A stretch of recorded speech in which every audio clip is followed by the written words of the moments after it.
ఓం శ్రీకృష్ణ పరబ్రహ్మణే నమః. ఓం శ్రీకృష్ణ పరబ్రహ్మణే నమః. ఓం శ్రీకృష్ణ పరబ్రహ్మణే నమః. భగవద్గీతను రచించిన వేదవ్యాసుల వారికి నమస్కరిస్తూ, ఈ జ్ఞానాన్ని మనకు అందించిన ఎంతో మంది గురువులకి నమస్కరిస్తూ మనసులో ఒకసారి ధన్యవాదాలు తెలియజేసుకుందాము. మరియు ఈ భగవద్గీత పారాయణాన్ని రోజు జరుపుకుంటున్నందుకు సహకరిస్తున్న సృష్టికి, ఇక్కడికి విచ్చేసిన వాళ్ళందరికీ కూడా నమస్కరిస్తూ ధన్యవాదాలు తెలియజేసుకుంటూ మనము ఈ రోజు సెషన్ ని స్టార్ట్ చేసుకుందాము. మరి నిన్నటి సెషన్ లో మనము యజ్ఞం గురించి ఎన్ని రకాలు ఉంటాయి అనేది మాట్లాడుకున్నాము. మరి అందులో భాగంగా రకరకాల యజ్ఞాలలో ద్రవ్య యజ్ఞం, తపో యజ్ఞం, యోగ యజ్ఞం, స్వాధ్యాయ జ్ఞాన యజ్ఞము, వీటన్నిటి గురించి మాట్లాడుకున్నాము. ఇవన్నీ ఒక భాగంగా మనము నిష్టగా, దృఢంగా ఎప్పుడైతే ఆచరించగలుగుతామో అప్పుడే మనము అంతిమ లక్ష్యాన్ని, ప్రతి మానవుడు యొక్క అంతిమ లక్ష్యం ఒక్కటే, ఆ పరబ్రహ్మాన్ని చేరుకోవడము, ఆ లక్ష్యాన్ని చేరుకోగలుగుతాము అనేది మనము చెప్పుకున్నాము. మరియు ఆ యజ్ఞాలలో, ఈ యజ్ఞాలతో పాటు మరియు ప్రాణాయామము, ఆహారము కూడా మనము ఏ విధంగా తీసుకోవాలి, ఎలాంటి ఆహారం తీసుకోవాలి, ఎంత తీసుకోవాలి అనేది కూడా చెప్పుకున్నాము. ఎలా తీసుకుంటే అది యజ్ఞంగా మారుతుంది అనేది కూడా మనము మాట్లాడుకున్నాము. మరి ఈ రోజు మనము తదుపరి శ్లోకాలలో ఇంకా ఆ యజ్ఞాల గురించి ఏం చెప్తున్నాడు అనేది శ్రీకృష్ణ పరమాత్మ మాటలలో మనము జ్ఞాన కర్మ సన్యాస యోగంలోని 31వ శ్లోకం నుండి నేర్చుకుందాము.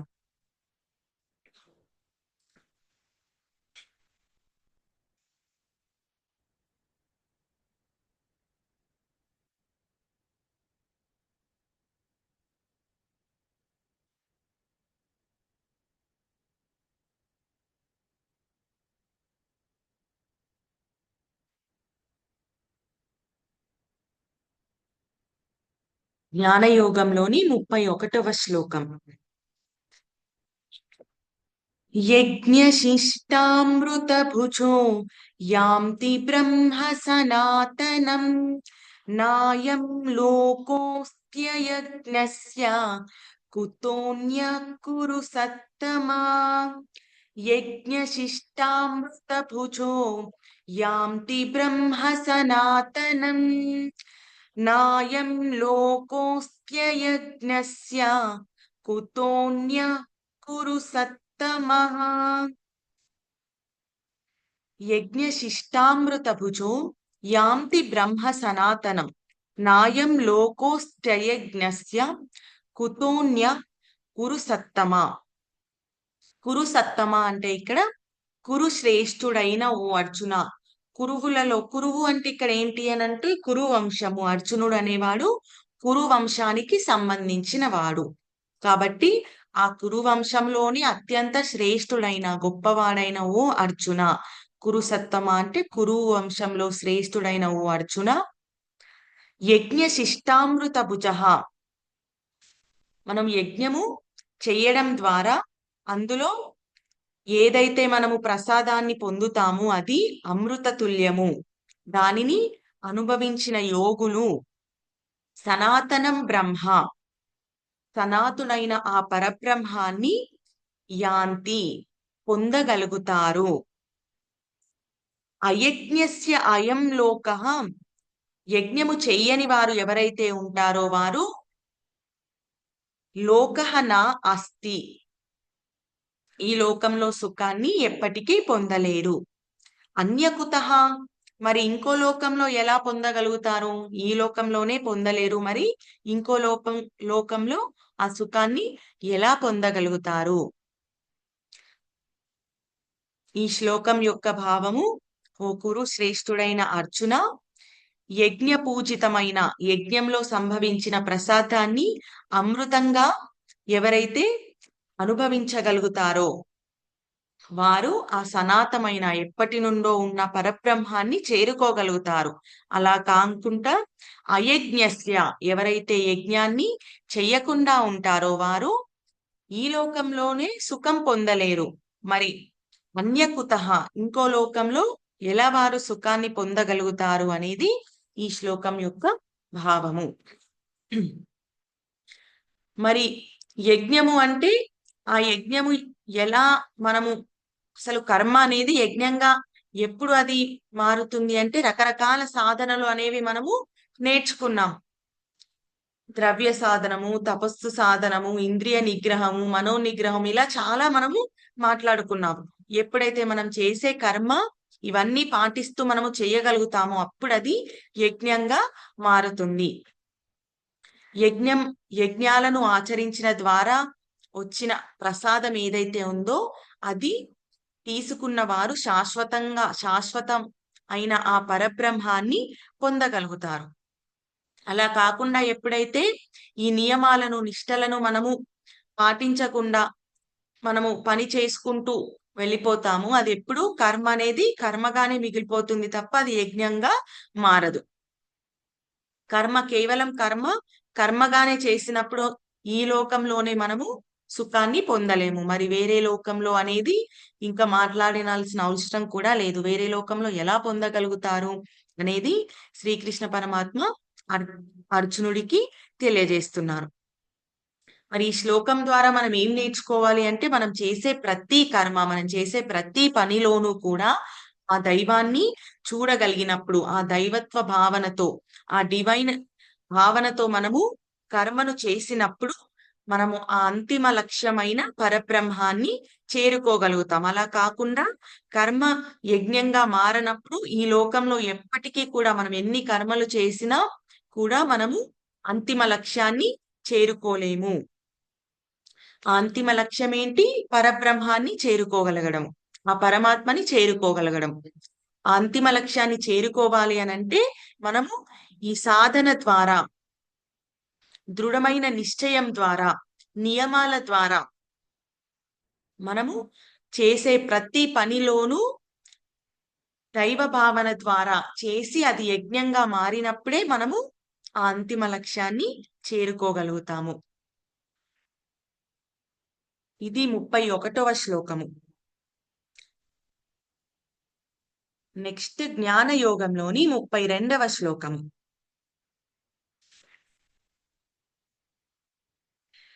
ఏవం బహువిధా యజ్ఞా వితతా బ్రహ్మణో ముఖే కర్మజాన్ విద్ధి తాన్ సర్వాన్ ఏవం జ్ఞాత్వా విమోక్ష్యసే. ఏవం బహువిధా యజ్ఞా వితతా బ్రహ్మణో ముఖే కర్మజాన్ విద్ధి తాన్ సర్వాన్ ఏవం జ్ఞాత్వా విమోక్ష్యసే.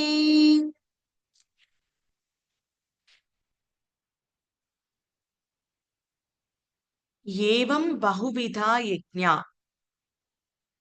ఇలా రకరకాలు ఎన్నో యజ్ఞాల గురించి బ్రహ్మణ ముఖే వేదాల ద్వారా మనకి విశదీభరిచినాయి అంటే మనకి తెలియజేయబడ్డాయి.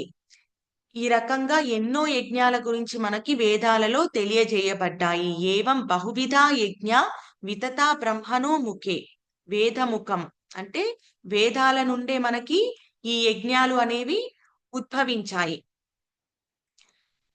మనము ఇంతకు ముందు 3వ అధ్యాయంలో 15వ శ్లోకంలో కూడా మనము నేర్చుకున్నాము. కర్మ బ్రహ్మోద్భవం విత్తి అంటే ఈ కర్మలు సత్కర్మలు యజ్ఞము అనే సత్కర్మలు అన్నీ కూడా మనకి ఈ అన్ని యజ్ఞాలు కూడా మనకి వేదాల నుండే పుట్టాయి అనేది మనము నేర్చుకున్నాం. సో ఇప్పుడు కూడా అదే చెప్తున్నారు. బ్రాహ్మణ ముఖ్య అంటే వేదాల నుండి మనకి ఈ రకరకాల ఎన్నో యజ్ఞాలు అనేవి తెలియజేయబడ్డాయి. తాన్ సర్వాన్ వాటన్నిటినీ కర్మజాన్ కర్మల ద్వారా ఎప్పుడైతే మనము ఆచరించగలుగుతామో ఏవం జ్ఞాత్వా విమోక్షసే ఇలా ఎప్పుడైతే మనము ఇలా వేదాల ద్వారా తెలియజేయబడ్డ యజ్ఞాలను మనము కర్మల ద్వారా ఆచరించగలుగుతాము. అప్పుడే మనము విమోక్ష్యసే, విముక్తుడును కాగలుగుతాము. విముక్తుడు అంటే దేని నుండి విముక్తి? మనకు ఆల్రెడీ తెలుసు, జన్మ అనేది ఒక సైకిల్. పుడతాము, మళ్ళీ మరణిస్తాము, మరణిస్తాము, పుడతాము. ఇది ఒక సైకిల్. ఇందులో నుండి విముక్తి పొందాలి విముక్తి పొందడమే అసలైన విమోక్ష్యసే అంటే. ఆ పుట్టుక మరణం అనే చక్రంలో నుండి మనము బయటపడడమే విముక్తి పొందడము. ఇదే ప్రతి మనిషి యొక్క అంతిమ లక్ష్యము. ఆ విముక్తి మనం ఎప్పుడు పొందగలుగుతాము అనంటే ఈ వేదాల నుండి పుట్టినటువంటి యజ్ఞాలు మనం ఎప్పుడైతే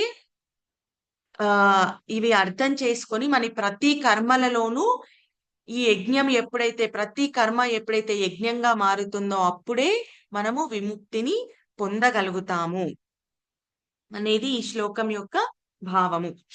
మనకి మరి ఈ వేదాలు ఎక్కడి నుండి పుట్టుకొచ్చాయి అనంటే ఆ పరబ్రహ్మం నుండి పుట్టుకొచ్చాయి. ఆ పరమాత్మ నుండే వేదాలు కూడా పుట్టాయి. అది కూడా మనకు 3వ అధ్యాయంలోనే మనం ఆల్రెడీ తెలుసుకున్నాం. పరమాత్మ నుండే వేదాలు పుట్టాయి. వేదాల నుండి యజ్ఞం, యజ్ఞం నుండే మనకి, యజ్ఞము అంటే కర్మలు.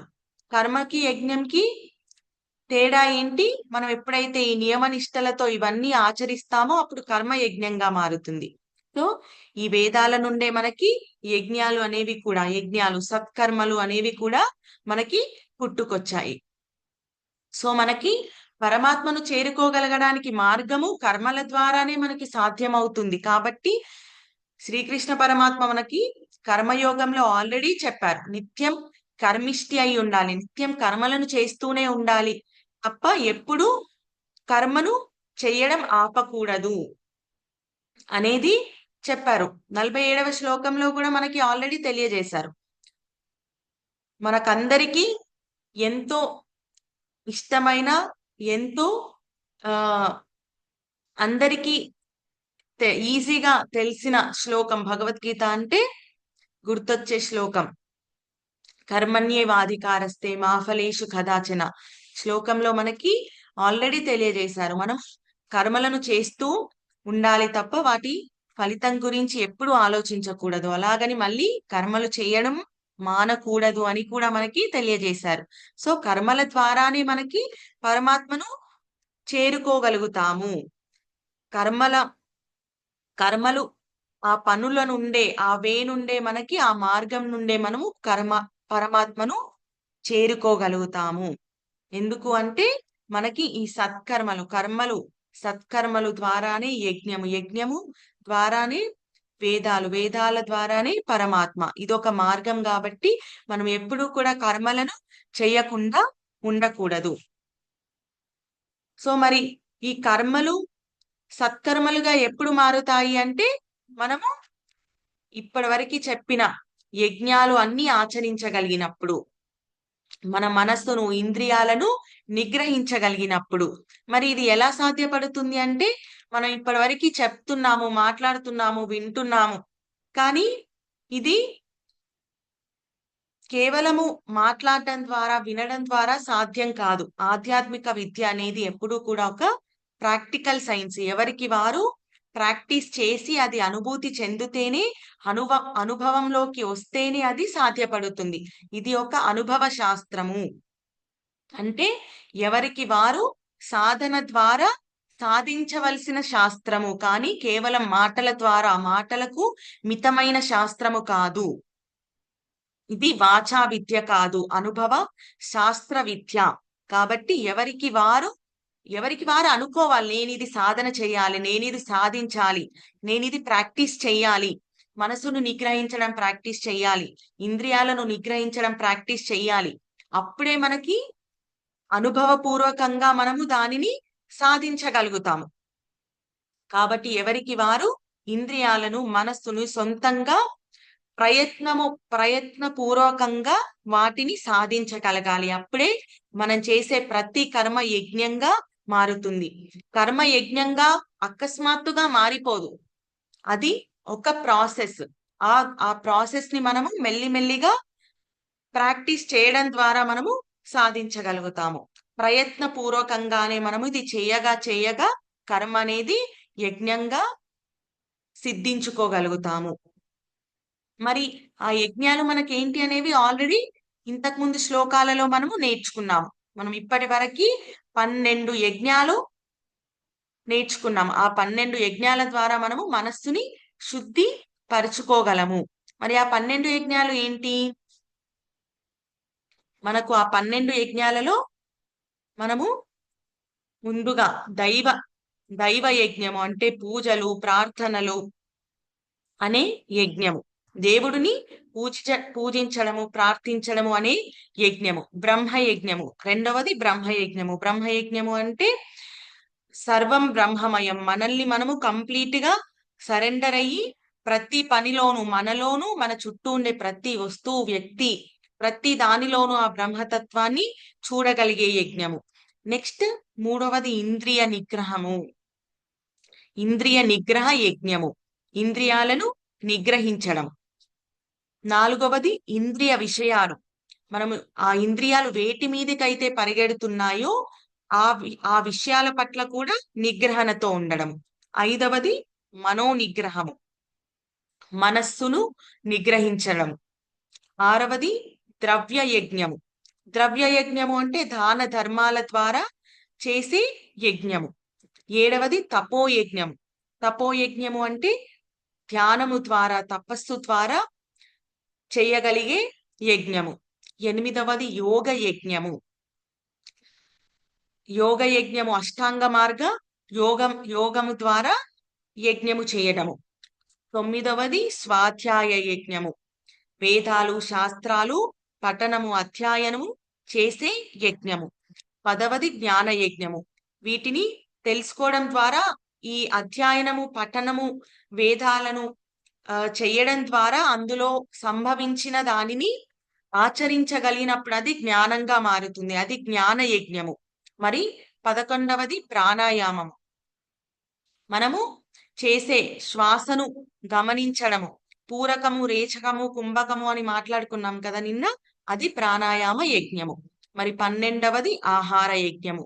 మితమైన శుద్ధ సాత్వికమైన శాకాహారము కూడా ఒక యజ్ఞము. మరి ఈ 12 యజ్ఞాల ద్వారా మనము ఎప్పుడైతే ఇవి ఆచరించగలుగుతామో, ఇవి ఆచరించినప్పుడు మన మనస్సు అనేది ప్యూరిఫై అవుతుంది, శుద్ధం అవుతుంది. మన ఈ మనస్సు శుద్ధమైనప్పుడు ఆత్మానుభూతిని మనము పొందగలుగుతాము. ఆత్మ అనుభూతిని పొందగలిగినప్పుడు అదే మనకి మోక్షాన్ని చేరుకోగలుగుతాము. ఆ పరమాత్మను చేరుకోగలుగుతాం. మరి ఈ యజ్ఞాలు అన్నిటినీ కూడా దృఢ నిశ్చయంతో ఎవరైతే మనం చేయగలుగుతారో వారు చివరిగా ఆ లక్ష్యాన్ని చేరుకోగలుగుతారు. ఆ లక్ష్యం ఏంటి? మోక్షాన్ని పొందడం. మోక్షాన్ని పొందడం అంటే పరమాత్మని పొందడమే. మరి ఇన్ని ఉన్నాయన్నమాట పరమాత్మను చేరుకోగలగడానికి. ఇవన్నీ కూడా మనకి తెలియజేశారు. ఈ 12 యజ్ఞాలు అని కాదు, వేదాలలో ఇంకా ఎన్నో యజ్ఞాలు ఉన్నాయి. కానీ మనకి ముఖ్యంగా ఈ 12 యజ్ఞాలు మనకి భగవద్గీతలో తెలియజేశారు. వీటిలో ఏ కొన్నిటినైనా మనము చేస్తూ మన కర్మలలో మనం ఎప్పుడైతే చేయగలుగుతామో అప్పుడు మనకి ఆ కరెక్ట్ మార్గంలో మనము ప్రయాణిస్తున్నాం. ఇదొక ప్రాసెస్. ఇదొక మనము డెస్టినేషన్ ఒక్కటే మనం దృష్టి కాదు, మనం చేసే ట్రావెల్ అనేది కూడా మ్యాటర్ అవుతుంది. అది ఏ మార్గంలో మనం ప్రయాణిస్తున్నాము అనేది మనకు ఒక క్లారిటీ ఉన్నప్పుడు మన అంతిమ లక్ష్యం కూడా మనం చేరుకోగలుగుతాం. ఇది 32వ శ్లోకము. నెక్స్ట్ జ్ఞాన యోగంలోని 33వ శ్లోకం.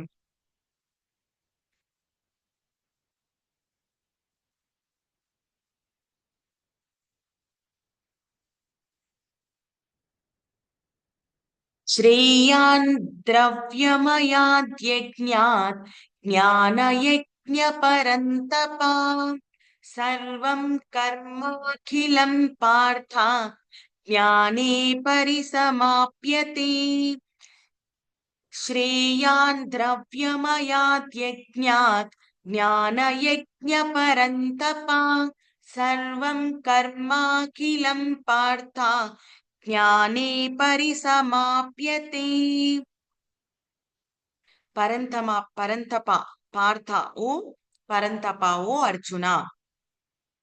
ద్రవ్యమయాత్ ద్రవ్యములతో ఆచరించబడే యజ్ఞాత్ యజ్ఞము కంటే కూడా జ్ఞాన యజ్ఞము అనేది శ్రేయాన్ అత్యంత శ్రేష్టమైనది. అఖిలం సర్వం కర్మ కర్మలన్నీయును జ్ఞానే పరిసమాప్యతే జ్ఞానమునందు అవుతాయి అనేది ఈ శ్లోకం యొక్క భావము.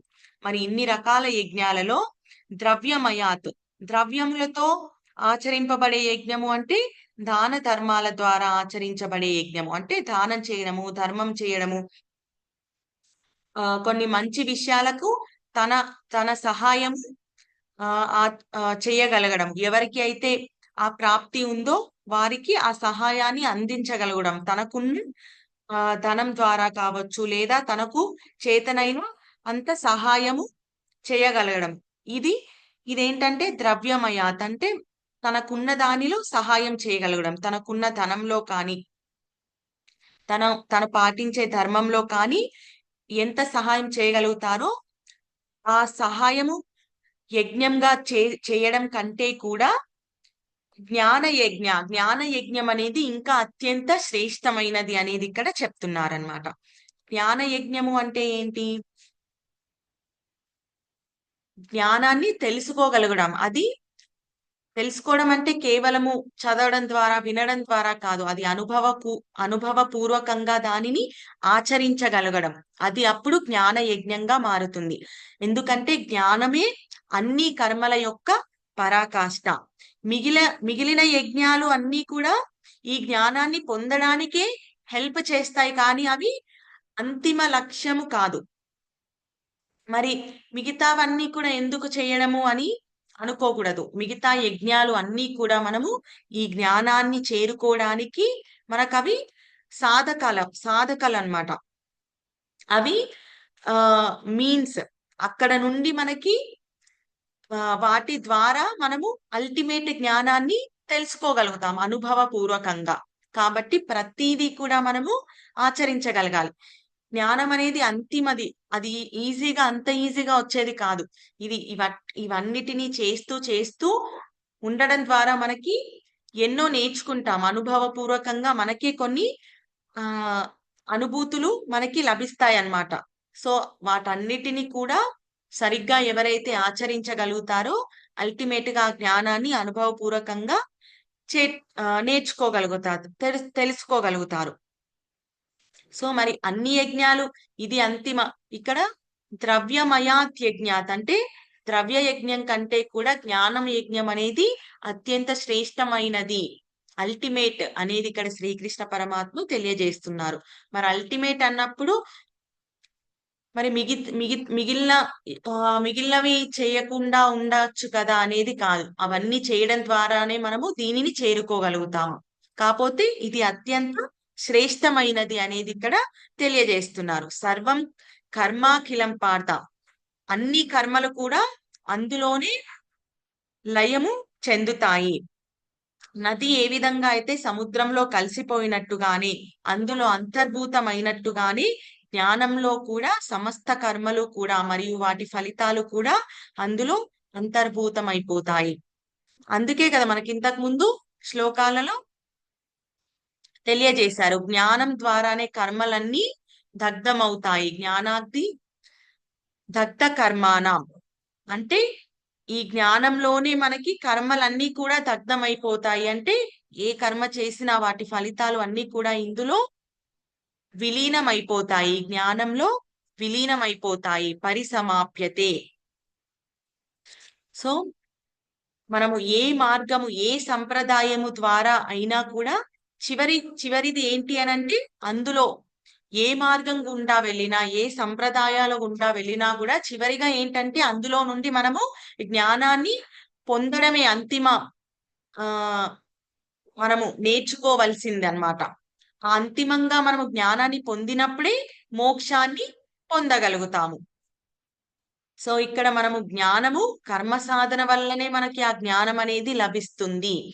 నేను ఏమీ చెయ్యకుండా ఉంటాను, కేవలం కళ్ళు మూసుకొని ఉంటాను అంటే అది లభించదు. ఇవన్నిటిని చేస్తూ నిత్యం మనం కర్మలలో ఆ దైవత్వాన్ని చూస్తూ మన మన వర్క్ ని వర్షిప్ గా మార్చగలిగినప్పుడు మనకు ఆ జ్ఞానము అనుభవపూర్వకంగా వస్తుంది. అనుభవపూర్వకంగా వచ్చినప్పుడే మోక్షాన్ని చేరుకోగలుగుతాం, పరమాత్మని పొందగలుగుతాం.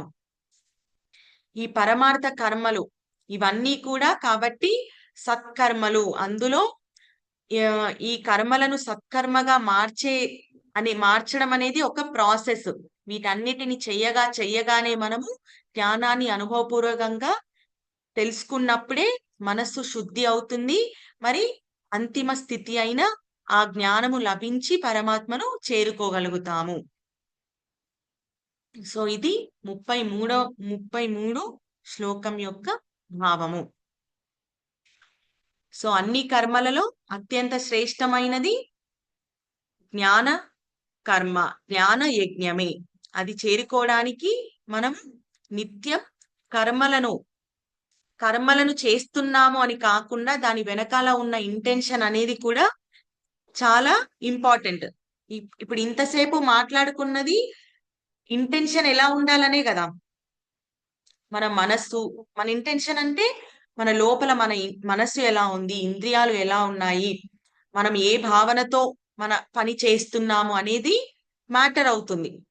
సో మన మనస్సుని ఇంద్రియాలను నిగ్రహించినప్పుడు ఆ కర్మ అనేది యజ్ఞంగా మారుతుంది. ధ్యానం ద్వారా కర్మ అనేది యజ్ఞంగా మారుతుంది. తపస్సు ద్వారా, ప్రాణాయామం ద్వారా ఇవన్నీ పాటించాలి. ఇవన్నీ పాటించినప్పుడే మనము ఆ వర్క్ అనేది వర్షిప్ గా మారుతుంది. ఇవన్నీ పాటించకుండా కేవలం నేను కర్మ చేస్తూ వెళ్తాను అంటే నీకు ఖచ్చితంగా నువ్వు కర్మ చేసినప్పుడు, యాక్షన్ చేసినప్పుడు దాని రియాక్షన్ అనేది నీకు వస్తుంది. మళ్ళీ ఆ సైకిల్లోనే నువ్వు ఉండిపోతావు అన్నమాట. విముక్తి కాలేవు. ఆ విముక్తి పొందాలి అనంటే నువ్వు కర్మను యజ్ఞంగా మార్చుకోవాలి. దానికి సంబంధించిన సాధనలు అన్నీ కూడా చెయ్యాలి. యోగా, ప్రాణాయామం, ధ్యానము. నువ్వు చేసే ప్రతి పనిలోనూ కూడా ఆ దైవ భావన చూడగలగాలంటే ఇవన్నీ పాటించాలి. ఇవన్నీ పాటించినప్పుడే నీ వర్క్ అనేది వర్షిప్ గా మారుతుంది. అప్పుడే నువ్వు అనుభవపూర్వకంగా జ్ఞానాన్ని తెలుసుకోగలుగుతావు. అదే నీకు అంతిమ లక్ష్యాన్ని చేరుస్తుంది. సో ఇది ఈరోజు 3 శ్లోకాలు. మరి తదుపరి శ్లోకాలు మళ్ళీ మనము రేపు నెక్స్ట్ శ్లోకాలలో నేర్చుకుందాము. అంతవరకు సెలవు. హరే కృష్ణ కృష్ణ కృష్ణ హరే హరే, హరే రామ రామ రామ హరే హరే. జై శ్రీకృష్ణ.